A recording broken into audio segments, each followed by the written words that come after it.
Class 10th mathematics chapter 5 arithmetic progression exercise है 5.3। इस video में हम कंप्लीट करेंगे क्वेश्चन नंबर 11 से लेकर क्वेश्चन नंबर 15 तक। Question number 11, if the sum of the first n term of an AP is 4n minus n square, what is the first term, that is s1? What is the sum of the first two terms? What is the second term? Similarly find the third, the 10th and the nth term। किसी AP का सम to n terms दिया है 4n minus n square। इसमें हमें first term find करनी है यानी s1, sum of first two terms यानी s2 भी फाइंड करना है, सेकंड टर्म a2 फाइंड करना है, थर्ड टर्म a3 फाइंड करना है, 10th टर्म a10 फाइंड करना है और nth टर्म मतलब an भी फाइंड करना है। ऐसा हमें गिवन है 4n minus n square और ये सब चीजें हमें यहाँ पर फाइंड करनी है। फर्स्ट टर्म हो गया, s2 हो गया, a2 हो गया, a3, a10, an। तो सबसे पहले हम इस फॉर्मूले का यूज करेंगे sn equal to 4n minus n square। इसमें हम 1 रख देंगे यानी n की जगह पर हमने क्या रख दिया, 1 रख दिया। तो 4 इंटू में 1 माइनस 1 का स्क्वायर, तो ये क्या आ जाएगा 4 माइनस 1 यानी 3। तो s1 कितना आ जाएगा, 3 आ जाएगा। और s1 मतलब क्या होता है, फर्स्ट टर्म होती है। तो a equal to s1 equal to 3 यानी फर्स्ट टर्म हमारी कितनी आ गई, 3 आ गई। उसके बाद हम इसी फॉर्मूले के अंदर n की वैल्यू 2 रख देंगे तो s2 निकल के आ जाएगा। तो यहां पर हमने n की जगह पर 2 रख दिया, यहां पर भी n की जगह पर 2 रख दिया। इसको सॉल्व करेंगे, 4 इंटू में 2 8 आ जाएगा और 2 की पावर 2 कितना होता है, 4 होता है। 8 में से 4 माइनस करोगे तो 4 आ जाएगा। तो s2 इक्वल टू 4 आ गया। उसके बाद यहां पर हम sn का फॉर्मूला लाएंगे, s2 इक्वल टू 4 है, इसमें हम sn का फॉर्मूला अप्लाई करेंगे। इसमें वैल्यू सब्स्टिट्यूट कर देंगे, n की वैल्यू क्या होगी, 2 होगी क्योंकि यहाँ पर क्या है s2, n की जगह पर 2 है। तो n की जगह पर हम 2 रख देंगे और a की जगह पर हमने क्या रख दिया, 3 रख दिया। a की वैल्यू यानी फर्स्ट टर्म कितना निकल के आया है, 3 निकल के आया है। और इक्वल टू में रख देना है 4 यानी s2 क्या है, 4 है। अब इसको सॉल्व करके हमें d की वैल्यू निकाल लेनी है। 2 से 2 कैंसिल हो जाएगा, 2 इंटू 3 6 हो जाएगा, 2 माइनस 1 और d यहाँ पे आ जाएगा d और इक्वल टू में 4। d की वैल्यू निकाल लेंगे, 6 को राइट साइड में लेके जाएंगे, d इक्वल टू 4 माइनस 6। तो d की वैल्यू क्या आ जाएगी, माइनस का 2। उसके बाद जो बाकी चीजें हमें फाइंड करनी है a2, a3, a10 और an, इनको हम फाइंड करेंगे। उसके बाद हम फाइंड करते हैं पहले a2 क्या होता है, a प्लस डी। यहाँ पे वैल्यू रख देंगे 3 और माइनस का 2। तो a2 क्या आ जाएगा, यहाँ पर 1 आ जाएगा। फिर हमें क्या निकालना है, a3 निकालना है, a प्लस 2d। इसमें भी a और d की वैल्यू रख दी, a प्लस 2 इंटू में माइनस 2। तो इसको सॉल्व करेंगे, 3 माइनस 4, a3 की वैल्यू आ जाएगी माइनस 1। उसके बाद हमें निकालना है a10, a plus 9d। a और d की वैल्यू रख दी, 3 प्लस 9 इंटू में माइनस 2, 3 इंटू में 18, माइनस करने पर माइनस 15 आ जाएगा। तो a10 की वैल्यू आ गई माइनस 15। अब हमें क्या निकालना है, an निकालना है। तो an का फॉर्मूला होता है a plus n minus 1d। यहाँ पर भी हम a और d की वैल्यू रख देंगे, a की वैल्यू 3 रख दी और d की वैल्यू माइनस 2 रख दी। माइनस 2 को ब्रैकेट में मल्टीप्लाई करेंगे, 3 माइनस 2n प्लस 2 और 3 और ये 2 प्लस का 5 हो जाएगा। तो an क्या आ जाएगा, 5 माइनस 2n। तो यहाँ पर सभी वैल्यूज निकल के आ गई, a equal to 3, s2 equal to 4, a2 equal to 1, a3 equal to minus 1 और a10 की वैल्यू माइनस 15, an की वैल्यू 5n माइनस 2n। तो ये हमारा फाइनल आंसर हो गया। Question number 12, find the sum of the first 40 positive integers divisible by 6। तो हमें यहाँ पर फर्स्ट पॉजिटिव इंटीजर जो कि 6 से डिविजिबल है उनका सम फाइंड करना है। तो पहले हम लिख लेंगे फर्स्ट पॉजिटिव इंटीजर जो कि 6 से डिविजिबल है। तो 6 से डिविजिबल होंगे 6, 12, 18 अप टू 40 टर्म्स, इनका सम हमें निकालना है। तो a इक्वल टू 6 आ जाएगा, d इक्वल टू 12 माइनस 6 यानी 12 हो गया, उसमें से 6 माइनस कर देंगे तो d की वैल्यू 6 आ जाएगी। और n कितना हो गया, 40।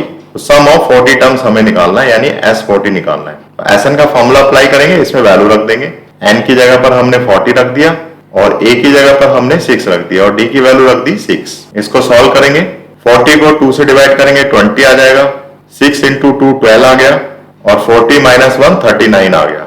39 को 6 से मल्टीप्लाई कर देंगे, 234 आ जाएगा। 234 के अंदर 12 प्लस कर देंगे, 246 आ जाएगा और 246 को 20 से मल्टीप्लाई कर देना, 4920 आ जाएगा। तो ये हमारा फाइनल आंसर होगा। Question number 13, find the sum of the first 15 multiples of 8। तो हमें क्या करना है यहाँ पर, तो हमें फर्स्ट 15 मल्टीपल्स ऑफ 8 का सम फाइंड करना है। तो मल्टीपल ऑफ 8 लिख देंगे, 8, 16, 24 अप टू 15 टर्म्स। तो टोटल टर्म्स कितनी है इसमें, 15 टर्म्स है। तो फर्स्ट टर्म कितनी आ जाएगी, 8 और d कितना आ जाएगा, 16 में से 8 माइनस कर देंगे 8 और n की वैल्यू यहाँ पर कितनी है, 15। तो n इक्वल टू 15, S15 हमें फाइंड करना है। Sn का फॉर्मूला अप्लाई करेंगे, वैल्यू सब्स्टिट्यूट कर देंगे। तो n की जगह पर हमें क्या रखना है, यहाँ पर 15 रख देना है और a की जगह पर 8 रख देना है, d की जगह पर 8 रख देना है। इसको सॉल्व करेंगे, 2 इंटू 8 16 आ जाएगा, 15 माइनस 1 14 और इंटू में 8, 14 इंटू 8 मल्टीप्लाई कर लेंगे, 112 आ जाएगा। 112 में 16 ऐड कर देना, 128 आ जाएगा। 128 को 2 से डिवाइड कर देंगे तो 64 आ जाएगा। 15 इंटू में 64 मल्टीप्लाई करने के बाद 960, तो ये क्या होगा, हमारा फाइनल आंसर आ जाएगा। Question number 14, find the sum of the odd numbers between 0 and 50। तो 0 और 50 के बीच में जितने भी ऑड नंबर्स हैं उनका हमें सम फाइंड करना है। तो 0 और 50 के बीच में ऑड नंबर लिख देंगे, 1 2 5 7 एंड सो ऑन। लास्ट में क्या होगा, 49 होगा, यानी 50 से छोटा ऑड नंबर क्या होगा, 49 होगा। तो फर्स्ट टर्म कितनी आ जाएगी, 1, कॉमन डिफरेंस क्या होगा, 2 आ जाएगा। 3 में से 1 माइनस कर दोगे तो 2 आ जाएगा। an ये लास्ट टर्म है, 49 क्या है, last term, an equal to 49। तो हमें क्या करना है, यहाँ पे सम फाइंड करना है, जितने भी ऑड नंबर्स हैं इनका सम फाइंड करना है। तो सबसे पहले हम an का फॉर्मूला लगाएंगे, an इक्वल टू 49 लेंगे और n की वैल्यू निकाल लेंगे। मतलब इस सीरीज के अंदर 1 से लेकर 49 ये टोटल कितनी टर्म्स हैं ये निकाल लेंगे। तो हमने an इक्वल टू 49 यहाँ पर जनरल टर्म का फॉर्मूला अप्लाई कर दिया, यहाँ पर वैल्यू रख देंगे, an की जगह पर 49 रख दिया, a की जगह पर हमने 1 रख दिया और d की जगह पर 2 रख दिया। इसको सॉल्व करना है और n की वैल्यू निकाल लेनी है। तो 1 को लेफ्ट साइड में लेके आएंगे, 49 में से 1 माइनस कर देंगे, 48 आ जाएगा। और ये जो माइनस का 2 है इसको भी हम दूसरी तरफ लेके आएंगे, 48 प्लस का 2 50 आ जाएगा। 50 को 2 से डिवाइड कर देंगे तो n की वैल्यू कितनी आ जाएगी, 25। तो इसमें टोटल कितनी टर्म्स है, 25 टर्म है। तो हमें सम निकालना है, 25 टर्म्स का सम फाइंड करना है। Sn का फॉर्मूला अप्लाई करेंगे, इसमें n की वैल्यू रख देंगे 25, a की वैल्यू रख देंगे 1 और d की जगह पर रख देंगे 2। 2 और 1 को मल्टीप्लाई करके 2 आ जाएगा, 25 में से 1 माइनस करोगे 24 आ जाएगा। 24 को 2 से मल्टीप्लाई कर देंगे, 48 आ जाएगा। 48 में 2 ऐड कर देना है, 50 आ जाएगा। 50 को 2 से डिवाइड कर देना है, 25 आ जाएगा। 25 और 25 को मल्टीप्लाई करोगे 625 आ जाएगा। तो ये हमारा फाइनल आंसर होगा। Question number 15, a contract on construction job specify a penalty for delay of completion beyond a certain date as follows: rupees 200 for the first day, rupees 250 for the second day, rupees 300 for the third day, etc. The penalty for each succeeding days being rupees 50 more than the preceding days. How much money the contractor has to pay if he has delayed the work by 30 days? तो एक construction job है, जिस job को complete करने का एक time period दिया गया है कॉन्ट्रैक्टर को। यदि कॉन्ट्रैक्टर डिले करता है तो उस टाइम पीरियड के बाद कॉन्ट्रैक्टर को पेनल्टी पे करनी पड़ेगी। पहले दिन की पेनल्टी 200 रुपीज है, दूसरे दिन की पेनल्टी 250 रुपीज है और तीसरे दिन की पेनल्टी 300 रुपीज है। ये पेनल्टी इसी तरह से 50 रुपीज पर डे बढ़ती चली जाएगी। प्रत्येक सक्सेडिंग डेज मतलब प्रत्येक आने वाला दिन जो होगा उसमें 50 रुपए बढ़ जाएगा, जो पिछला डे था उससे 50 रुपए एक्स्ट्रा हो जाएगा। जैसे यहाँ पर पहले दिन की पेनल्टी 200 है तो फिर 50 रुपीज इंक्रीज हो गया, दूसरे दिन की पेनल्टी 250 हो गया और तीसरे दिन की पेनल्टी 50 रुपीज इंक्रीज होकर के 300 हो गया। तो इस तरह से 50 रुपीज जो है पर डे इंक्रीज होता जा रहा है पेनल्टी में।